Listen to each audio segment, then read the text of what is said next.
To impress her boyfriend's family, my sister erased me from her life. So I erased her $80,000 tuition.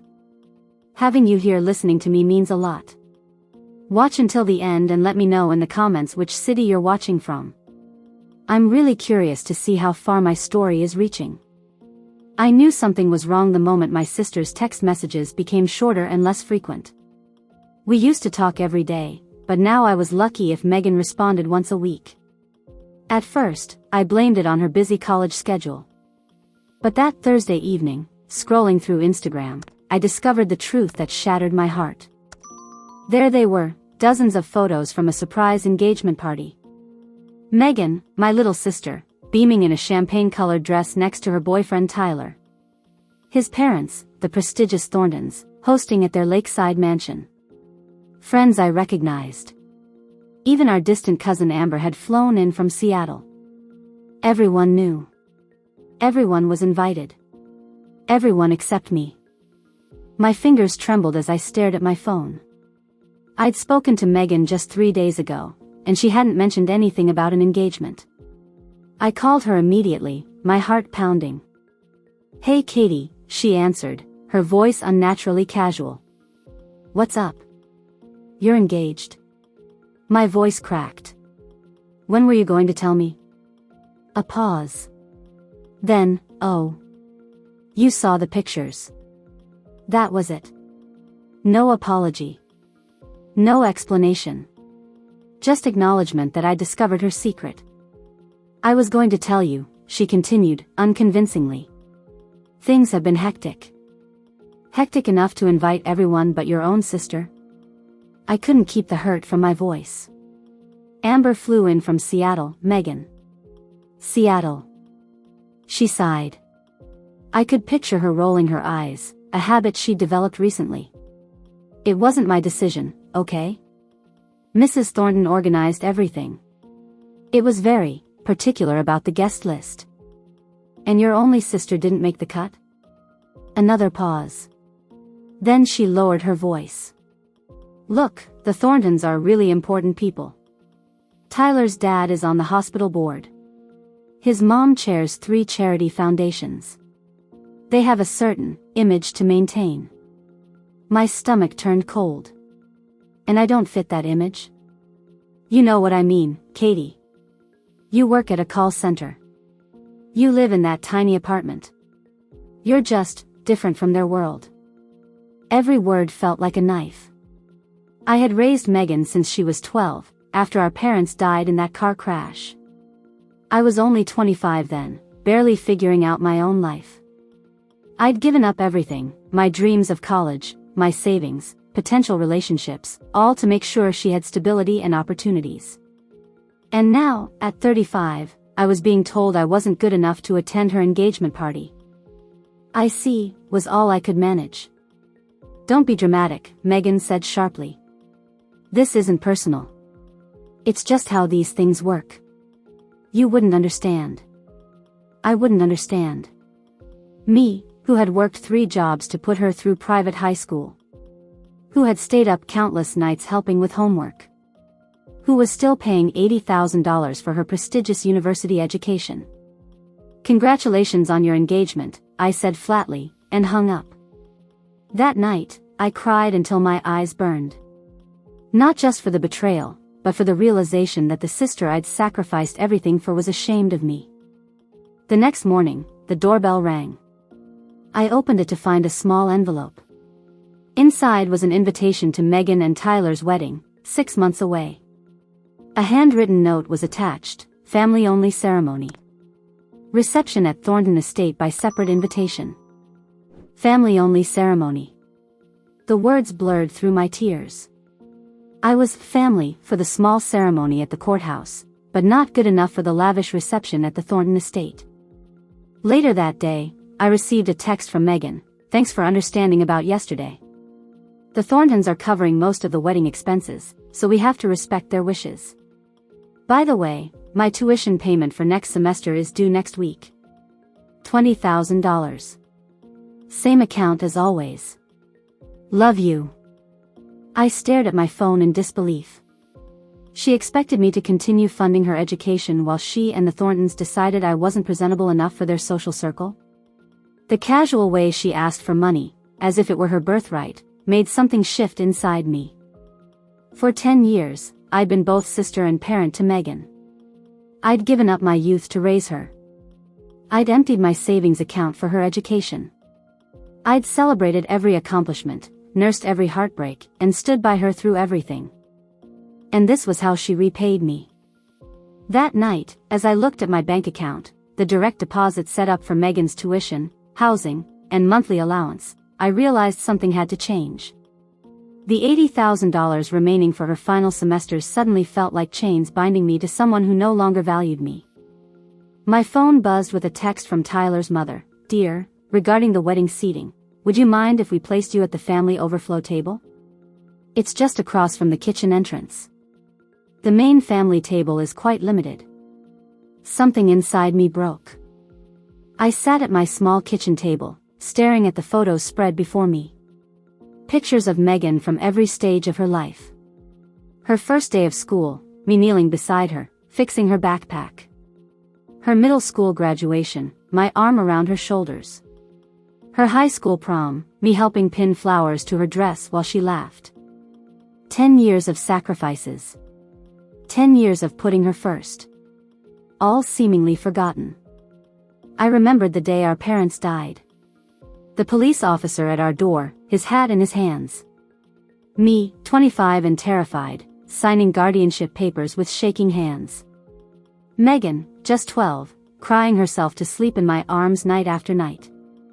I had no idea how to raise a child. My friends were starting careers, traveling the world, finding partners. Meanwhile, I was attending parent-teacher conferences and learning to cook balanced meals. I'd had a scholarship to graduate school. Architecture, my dream. I deferred for a year, thinking I could manage both. But Megan needed stability, routine, someone always there. So I let the scholarship go, took a steady job with predictable hours instead. You can always go back to school later, people told me. But later never came. There were always more immediate needs: Megan's braces, her summer camps, her college applications. I picked up a photo from her 16th birthday. She was blowing out candles on a cake I'd stayed up until 2 a.m. making, despite having to be at work at 6. I'd taken out a small loan that year to make sure she could go on her school's trip to France. "It'll look good on her college applications," the guidance counselor had said. Now, at 35, I lived in the same one-bedroom apartment. My retirement account was minimal. My social life consisted largely of colleagues grabbing occasional drinks after work. Dating had been nearly impossible with a teenager to raise. By the time Megan left for college, the habit of putting my life on hold was so ingrained I hardly knew how to break it. And I hadn't minded. Not really. Seeing Megan thrive made it worthwhile. At least, that's what I told myself. My phone buzzed with a text. "Megan, hey, Mrs. Thornton wants to know if you have any dietary restrictions for the rehearsal dinner. Also, just checking about next month's expenses." No, how are you? No acknowledgement of how she'd hurt me. Just another demand. I set the phone down without answering and walked to my closet. From the back, I pulled out a dusty portfolio, my architectural drawings from a decade ago. Professors had called me talented. Exceptional spatial understanding, one had written on my final project. Dreams put on hold that eventually faded to whispers. I turned as my phone rang, not Megan, but my bank. The friendly automated call reminding me that a scheduled payment of $20,000 would be processed in 3 days. Megan's tuition. I thanked the robot voice and hung up. Then I did something I'd never done before. I called Megan's university directly. "Financial services, how may I help you?" "Hi, I'm calling about my sister's account." "Megan Wilson." "I'm Catherine Wilson, the account holder." After verifying my identity, the woman pulled up the records. "Yes, Ms. Wilson.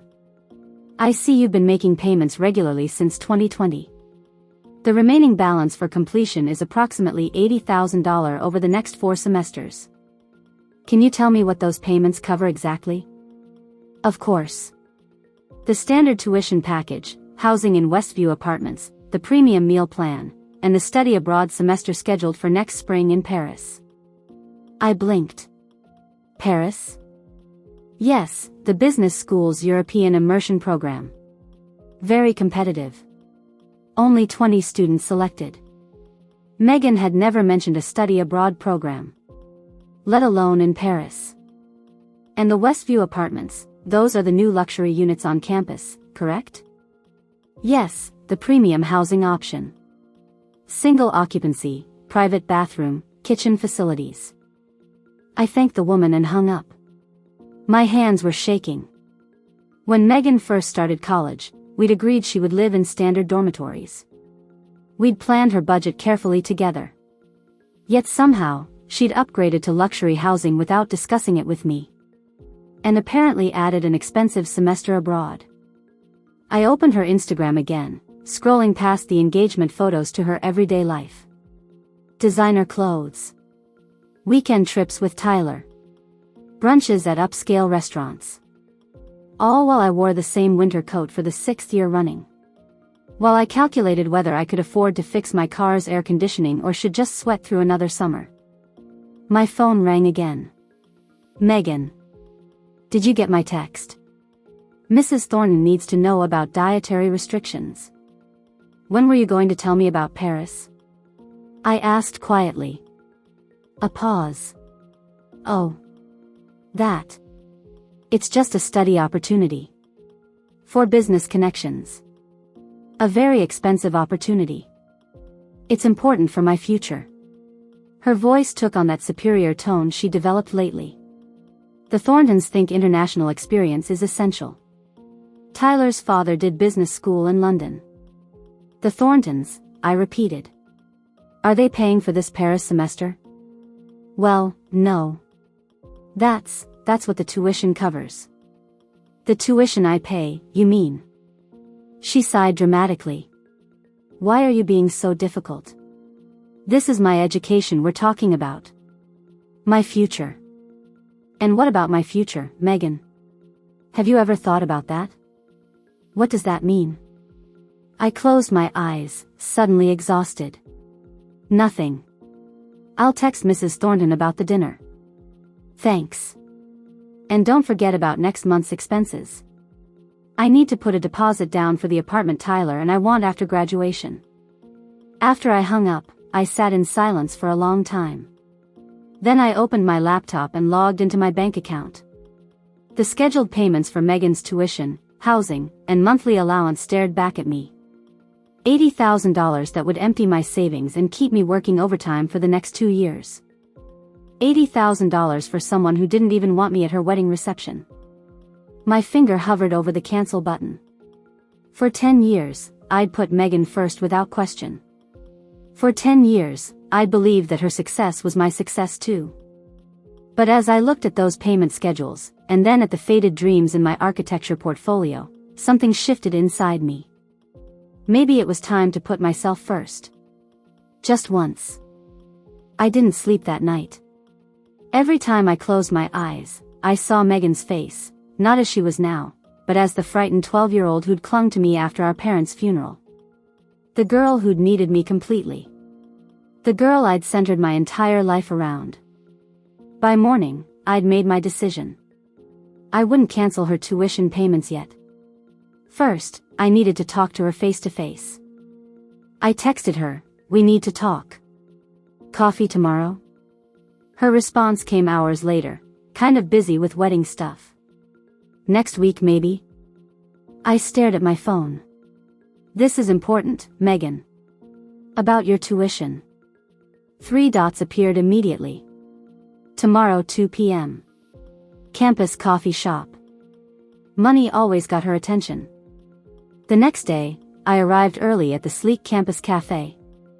Students hunched over laptops, sipping expensive drinks. I ordered plain black coffee and found a corner table. Megan arrived 20 minutes late, breathless and irritated. She wore designer jeans and a cashmere sweater I'd never seen before. Her engagement ring caught the light, at least 2 carats, I guessed. Sorry, Mrs. Thornton had a crisis with the floral arrangements. She sat across from me, not bothering to order. What's so urgent about tuition? Is it the payment deadline? I can ask them for an extension. It's not the deadline, I said quietly. It's about our arrangement in general. She glanced at her phone. What arrangement? You've always paid my tuition. Exactly. I've always paid. And I've never complained, never asked for anything in return. She looked up, frowning. Okay, and? And I just found out you upgraded your housing without telling me.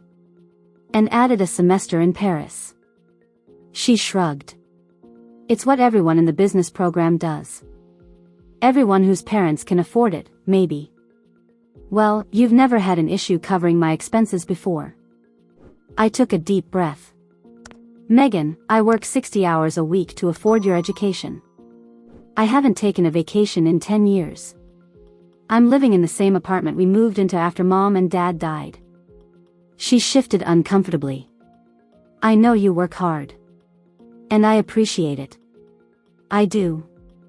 Do you? I leaned forward. Because lately, it feels like you're ashamed of me. Like I'm not good enough to be seen with your new family. Her face flushed. That's not fair. Isn't it? You didn't invite me to your engagement party. You're seating me by the kitchen at your wedding. You act like I'm an embarrassment. It's complicated, she said defensively. The Thorntons have certain expectations. And I don't meet them. She didn't deny it. Instead, she glanced at her watch. Look, I understand you're upset about the party. But that doesn't change anything. You're still my sister. You're still responsible for my education. Responsible. The word hung between us. Yes, she said, as if explaining something simple. You promised Mom and Dad you'd take care of me. I was 25, Megan. Just starting my own life. I gave up everything for you. Her eyes narrowed. So now you resent me for it? Is that what this is about? No, I said, suddenly exhausted. It's about reciprocity. Respect. You treating me like an ATM while keeping me hidden from your perfect new life. You're exaggerating. I pulled out my phone and showed her the text from Mrs. Thornton about the family overflow table at the wedding. Megan had the decency to look embarrassed. She's just trying to organize things. The main table is small. Her son is marrying my sister, and I'm being seated by the kitchen. Katie, please. Try to understand. This wedding is important for my future. The Thorntons have connections. They can help me get established after graduation. And I'm what? A liability? She didn't answer, which was answer enough. I pulled an envelope from my bag and placed it on the table. This is a breakdown of everything I've paid for your education and living expenses over the past 4 years. It's also the remaining balance, about $80,000 for your final semesters. She glanced at it without touching it. Why are you showing me this? Because I want you to understand what's at stake. I've sacrificed everything for you, Megan. My education, my career prospects, my savings, even relationships. All so you could have opportunities. And I'm grateful, she said automatically. Are you? Because right now, it feels like you're happy to take my money while treating me like someone you're ashamed to know. Her phone buzzed. She glanced at it. It's Tyler. I need to go. We're not finished talking. I have a meeting with the wedding planner. She stood, gathering her purse. Look, I get that you're feeling unappreciated. But nothing's changed. You're still my sister. I still need your help with school. And what about what I need? She sighed impatiently. What do you need, Katie? Respect, I said simply. Acknowledgement. To not be hidden away like a family secret. Megan checked her phone again. I really have to go. We can talk about this later. Just, don't do anything rash about the tuition, okay? I'm counting on you. As she hurried toward the door, she called over her shoulder, "Love you." The words felt hollow. I sat alone at the table, staring at my cold coffee. She hadn't really heard me. She didn't understand, or didn't want to understand, what I was trying to say. For the first time, I saw clearly what our relationship had become. I wasn't a sister to her anymore. I was a financial obligation. A resource to be used and, when inconvenient, hidden away. That evening, I received a text from Megan, about our talk today. "I know things are weird right now with the wedding and everything. But it'll all blow over. Just be patient. By the way, tuition due date got moved up. Need the payment by Friday. TWSM. No acknowledgement of my feelings. No promise to talk to Mrs. Thornton about the seating arrangement. Just another demand for money, with a heart emoji as if that made everything okay." I opened my laptop and stared at my bank account. The scheduled payment for $20,000 was pending. With a few clicks, I could cancel it. With a few more, I could cancel all future payments. My finger hovered over the mouse. 10 years of sacrifice stared back at me from the screen. 10 years of putting Megan first.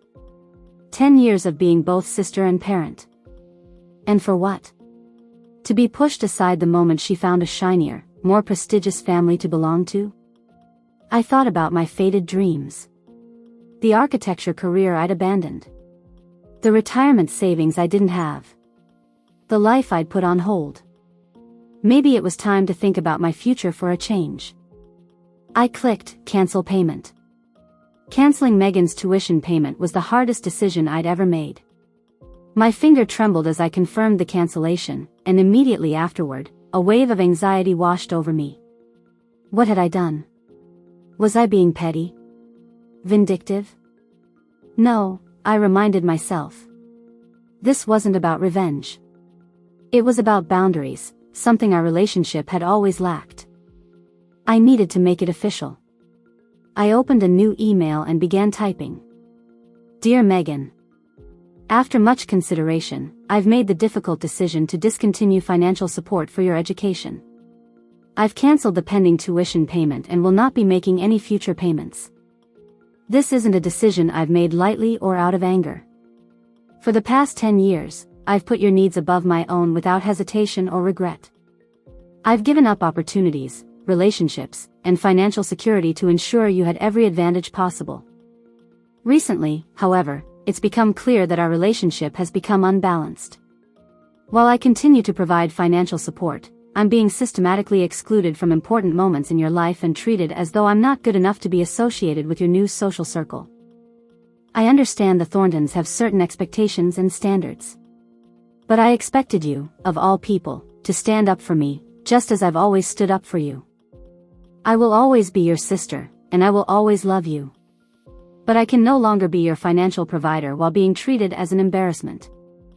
I wish you all the best with your education and upcoming marriage. I hope someday we can rebuild our relationship on more equal terms. Love, Katie. I read it over 3 times before I finally hit send. Then I shut my laptop and cried. The response came within minutes. Not an email, but a phone call. I let it go to voicemail. Then another call. And another. Then text messages started flooding in. What the hell, Katie? Are you serious right now? You can't just cancel my tuition. The payment is due Friday. Call me back right now. Is this because of the stupid engagement party? Are you really that petty? I turned off my phone. I couldn't handle her anger right now. I needed time to process my own emotions, the guilt, the relief, the uncertainty. The next morning, I turned my phone back on to find 27 missed calls and over 40 text messages. Most were from Megan, growing increasingly desperate and angry. But there were also messages from numbers I didn't recognize. One text read, "This is Tyler. Please call Megan. She's really upset. Another, hello Catherine, this is Diane Thornton. We need to discuss Megan's education situation urgently. Please call me. I deleted them all. At work, I could barely focus.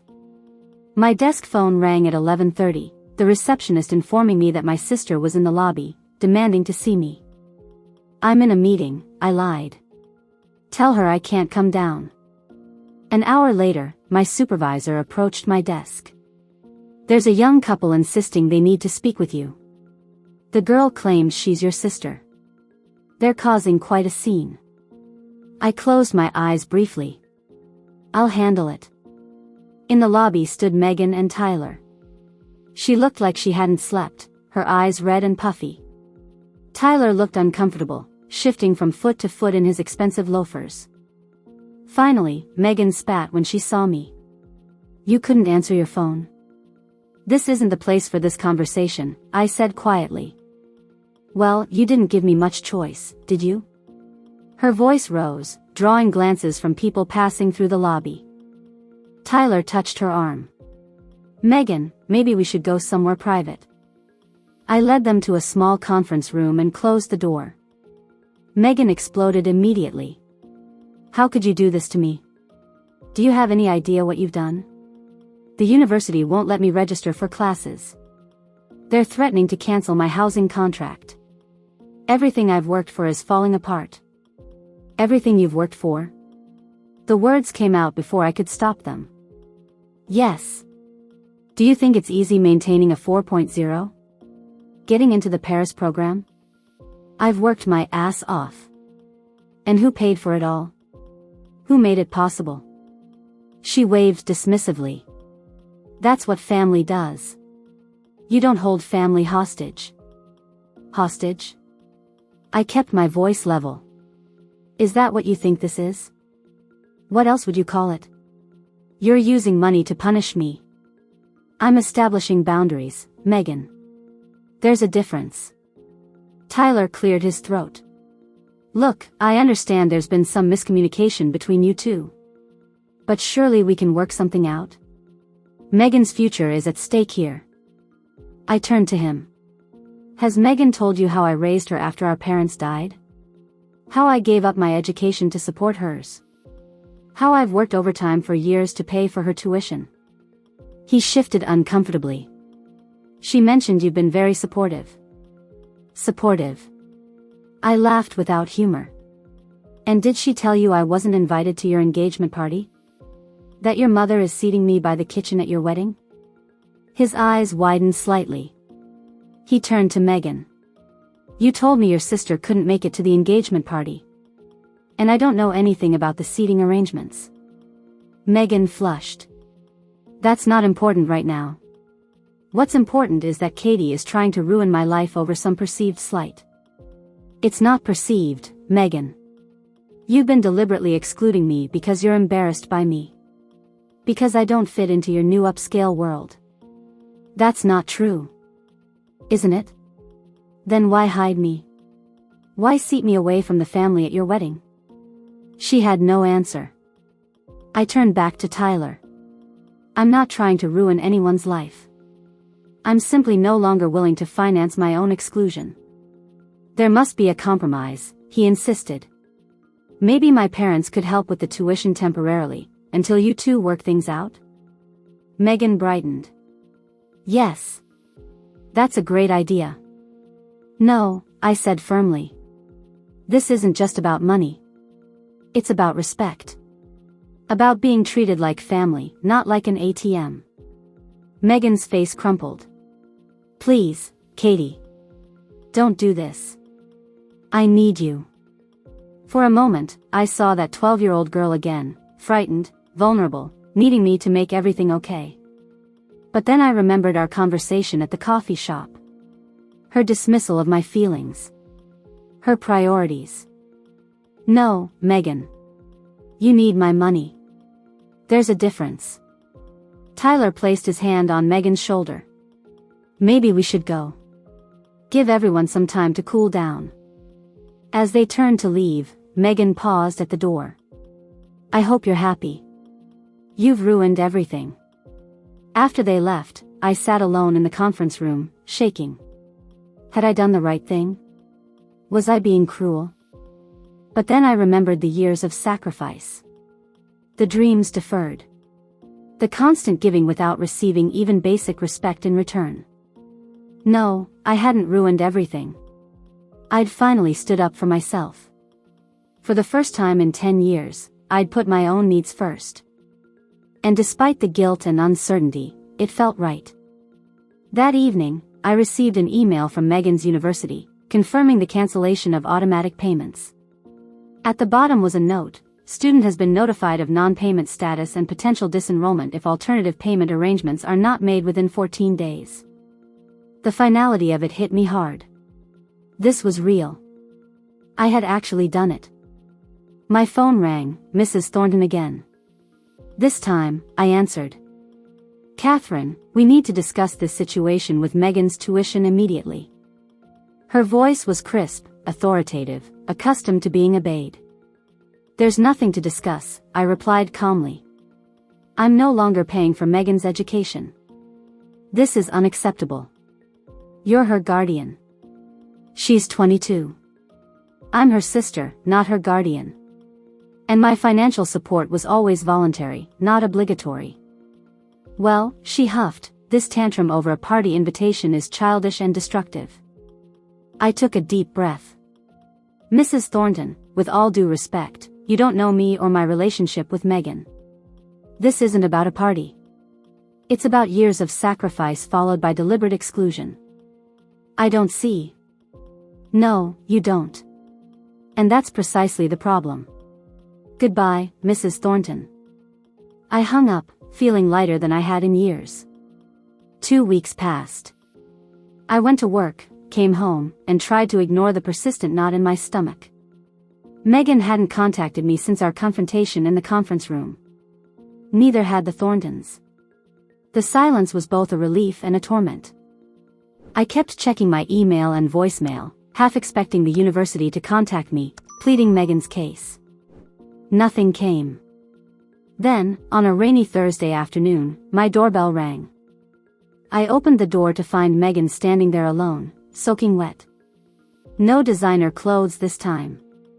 Just jeans, a plain sweatshirt, and red-rimmed eyes.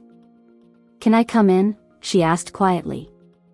I hesitated, then stepped aside. She entered slowly, looking around as if seeing my apartment for the first time. In truth, she hadn't visited in over a year. "Would you like some tea?" I offered, not knowing what else to say. She nodded, sinking onto my worn couch. I busied myself in the kitchen, giving us both a moment to collect our thoughts. When I returned with 2 mugs, Megan was holding a framed photo from my bookshelf, her high school graduation, both of us smiling. "I lost my scholarship," she said without looking up. I sat across from her. "I'm sorry to hear that. The university revoked it because of the non-payment. They said my academic standing is excellent, but financial obligations must be met." Her voice was flat, emotionless. I tried to explain the situation, but they said they couldn't make exceptions. I sipped my tea, waiting. The Thorntons offered to help. She set the photo down carefully. But there were conditions. What kind of conditions? They wanted me to sign a contract. Agreeing to certain terms about my future with Tyler.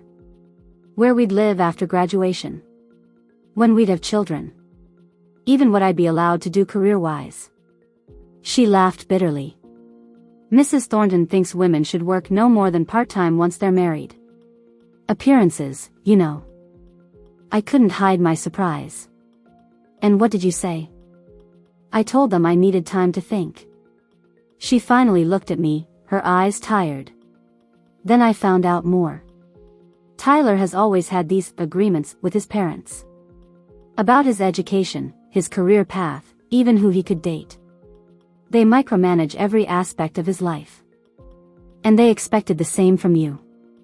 She nodded. I started seeing everything differently. How Mrs. Thornton suggested I change my hair color before the engagement photos. How Mr. Thornton reviewed my class schedule to make sure I was taking the right courses. How they both insisted on approving every wedding detail. Including the guest list, I added softly. Yes. She looked down. I'm sorry about that, Katie. I told myself it was just one party, that it didn't matter if you weren't there. That it was worth it to keep them happy. And now? She set her mug down with shaking hands. Tyler and I had a huge fight yesterday. I told him I couldn't accept his parents' conditions. He said I was being ungrateful, that this is just how their family works. Her voice broke. He said if I wasn't willing to follow the Thornton way, maybe I wasn't Thornton material after all. Oh, Megan. He gave me an ultimatum. Accept his parents' help, and their control, or figure it out on my own. Tears spilled down her cheeks. So here I am. The apartment fell silent except for the soft patter of rain against the windows. What are you asking me for, Megan? I finally said. I don't know. She wiped her eyes. I don't know what to do. Everything's falling apart. I might have to drop out of school. The wedding's probably off. I don't have anywhere else to go. Part of me, a large part, wanted to comfort her. To promise I'd fix everything, the way I always had. But another part remembered the past months of exclusion, the casual cruelty, the entitled demands. What about Paris? I asked. The luxury apartment? All those things you upgraded to without telling me? She flinched. I got carried away. The Thorntons live so differently from us. Everything is premium, exclusive. I wanted to fit in. Even if it meant pushing me out. I never meant to hurt you, she whispered. I just wanted to belong in their world. And now? Now I'm not sure I want to anymore. She looked around my modest apartment. You know what I realized? In all the months I've known them, the Thorntons never once asked about my parents. About how we lost them, about how you raised me. They never cared about my actual life, just the polished version I presented. I stayed quiet, letting her continue. Tyler doesn't even know I worked at that ice cream shop in high school. I told him I had a marketing internship instead. She laughed hollowly. I'd been living a lie, trying to be the person they wanted. And I'd been horrible to the one person who's always been there for me. The sincerity in her voice was something I hadn't heard in years. The pretense was gone, the social climbing facade dropped. What will you do now? I asked. I don't know. She looked up, eyes swimming with tears. I've made such a mess of everything. I wouldn't blame you if you never wanted to speak to me again. I studied her face, the face I'd watched grow from a child's to a woman's. Despite everything, she was still my sister. Still the girl I'd promised to protect. But she wasn't that frightened 12-year-old anymore. And I couldn't keep sacrificing my life for hers. I can't pay for your tuition, Megan, I said gently but firmly. Not anymore. She nodded, looking down. I understand. But, I continued, I can help you figure out alternatives. Student loans. Part-time jobs. Maybe a semester off to regroup. You'd still help me? After everything? You're my sister. That hasn't changed.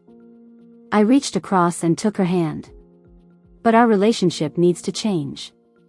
No more one-sided sacrifice. No more taking without giving back. I don't deserve your help, she whispered. Maybe not, I agreed. But that's what family does, they help each other through the hard times. Real family, not the kind that only wants you when you fit their image. For the first time in years, I saw a glimpse of the real Megan, vulnerable, imperfect, but genuine. Not the polished, status-seeking version she'd become. What about the Thorntons? She asked. Tyler? That's your decision. But whatever you choose, make sure it's because it's what you want, not because you're trying to be someone you're not. She nodded slowly, then reached into her bag and pulled out an envelope. I almost forgot. This is for you. Inside was a small check, far less than what I'd paid for her education, but substantial enough to show effort. It's my savings, she explained. It's not much, but it's a start. I want to pay you back, Katie. All of it, eventually. The gesture touched me more than the amount. It was the first step toward accountability, toward seeing me as a person who had made sacrifices, not just a resource to be used. We'll figure it out, I said. One day at a time. As the rain continued outside, we sat together in my small apartment, two sisters finding our way back to each other, not as guardian and dependent, but as equals navigating a new kind of relationship. The path forward wouldn't be easy. But for the first time in 10 years, I felt like both of us might finally start to heal. 6 months can change everything. On a bright spring morning, I stood in front of the mirror, adjusting the collar of my new blouse. Not expensive, but well-fitted and professional. Perfect for my first day at the architectural firm that had hired me as a project coordinator. After my conversation with Megan, I'd done something I hadn't done in 10 years, I'd prioritized myself. I'd updated my resume, taken an online drafting refresher course, and started applying for jobs in the field I'd abandoned a decade ago. To my surprise, several firms had been interested. My years of organizational management at the call center, combined with my background in architecture, made me an appealing candidate for coordination roles. It wasn't the design career I'd once dreamed of, but it was a foot in the door. A beginning. My phone buzzed with a text from Megan, "Good luck today. You're going to be amazing. Red heart." I smiled and replied with a quick thank you. Our relationship had transformed over the past months, not without difficulty, but with genuine effort on both sides. After that rainy day in my apartment, Megan had made some hard decisions. She'd broken things off with Tyler, unable to accept the controlled future the Thorntons had planned. She'd taken a semester off from the university, moved into a small apartment with 2 roommates, and found a job at a local coffee shop. It hadn't been easy for her. There were tearful phone calls in the middle of the night, moments of doubt and regret. The life she'd been building had crumbled, and rebuilding from scratch was painful. But she was doing it. She'd applied for student loans and financial aid. She'd registered for community college classes to keep up with her studies while saving money. And perhaps most importantly, she'd started therapy to work through her need for external validation and status. As for me, I'd used the money I'd been saving for Megan's tuition to finally invest in myself. Besides the drafting course, I'd moved to a slightly larger apartment, started a small retirement fund, and even taken a weekend trip to the coast, my first real vacation in years. The guilt I'd feared never materialized. Instead, I felt lighter, as if I'd set down a burden I hadn't realized was crushing me. My phone rang, my new supervisor checking that I was on my way. I grabbed my portfolio and keys, ready to start this new chapter. As I pulled into the parking lot of Meridian Architectural Design, my phone buzzed again. A text from an unknown number. "Catherine, this is Diana Thornton. I'd like to meet with you. It's about Megan." I frowned. I hadn't heard from the Thorntons since Megan had ended things with Tyler months ago. "I'm starting a new job today," I texted back. "Not available. Please. It's important. Coffee tomorrow?" My treat. Curiosity got the better of me. Fine. 10 a.m. at Willowbrook Cafe. I pushed the Thorntons from my mind and focused on my first day. The firm was everything I'd hoped, creative, collaborative, with projects ranging from commercial renovations to sustainable housing developments. By day's end, I was exhausted but exhilarated.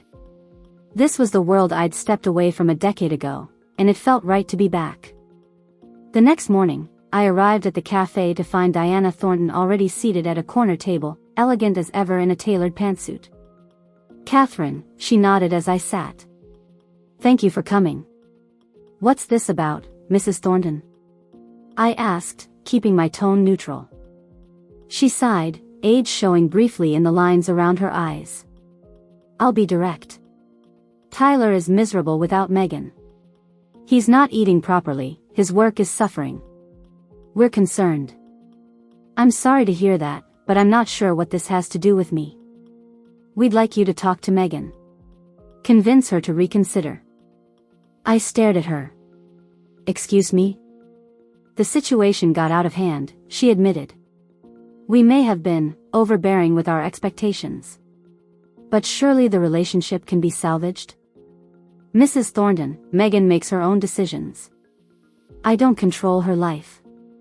She laughed lightly. Come now. We both know your opinion matters to her. Unlike 6 months ago, when I wasn't even worthy of an invitation to your party. She had the grace to look uncomfortable. That was unfortunate. A misunderstanding. No, it wasn't. It was very clear. I picked up my coffee. You decided I wasn't good enough to be associated with your family. Now you want my help? That's quite a reversal. People make mistakes, Catherine. Yes, they do. And sometimes those mistakes have consequences. Her expression hardened. What would it take? To get your cooperation?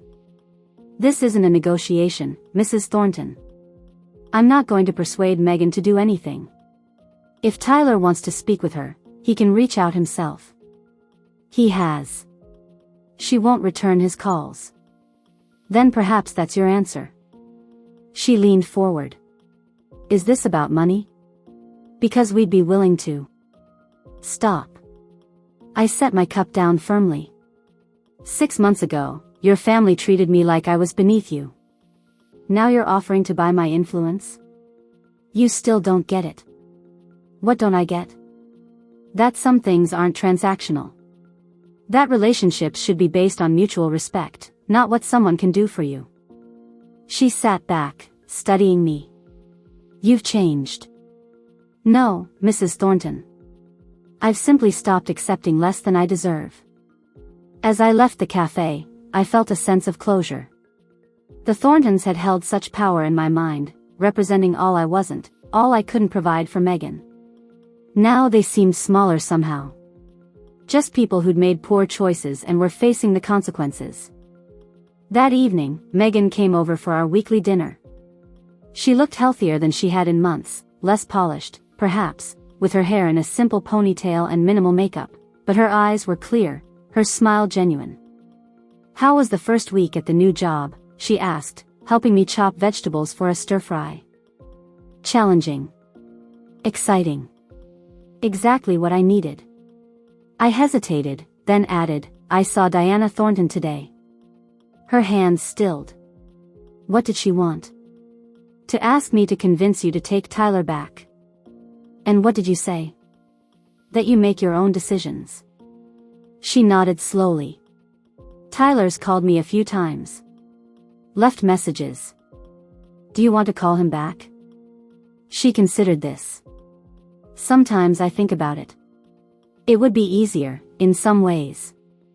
No student loans. No roommates. No working retail between classes. But I'd have to go back to being that other version of myself. The one who was so desperate to fit in that she pushed away the only person who truly cared about her. She looked at me directly. I don't want to be that person anymore, Katie. I squeezed her hand. I'm proud of you, you know. Even though I made such a mess of everything. Sometimes we need to make a mess before we can clean things up properly. Later, as we sat eating dinner and laughing about my awkward attempts to impress my new colleagues, I realized something profound had shifted between us. The imbalance was gone. We were no longer caretaker and dependent, giver and taker. We were just sisters, sharing a meal and supporting each other through life's challenges. I thought about the past 6 months, how setting boundaries had been painful at first but ultimately healing for both of us. How standing up for myself hadn't meant abandoning Megan, but rather creating space for a healthier relationship to grow. I applied for that scholarship I told you about, Megan said as we cleared the dishes. The one for returning students. That's great. When will you hear back? Next month. If I get it, I'll be able to return to university in the fall without taking out more loans. And if not? She shrugged. Then I keep working, saving, and taking community college classes until I can. I'll get there eventually. The calm determination in her voice was new, and wonderful to hear. What about you? She asked. Any interesting projects at the firm? Actually, yes. There's a revitalization project for a historic building downtown. I've been assigned to the coordination team. That's amazing, Katie. Her enthusiasm was genuine. You always talked about working on historical renovations back when, well, before our parents died. Before I set aside my dreams to raise her. It's just a small role, I said. But it's a start. It's more than that. It's you getting back something you lost. She hesitated.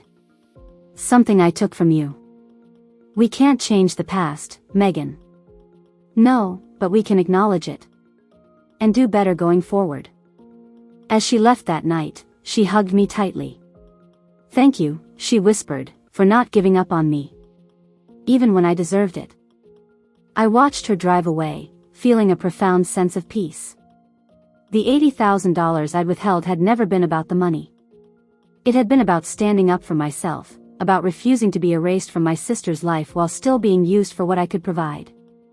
It had been the hardest decision I'd ever made. And the most necessary one. Now, 6 months later, both our lives had changed in ways I couldn't have predicted. Not perfect, not without struggles, but authentic. Real. Sometimes the greatest act of love isn't sacrifice. It's having the courage to say, I matter too. And sometimes, that one act of courage changes everything.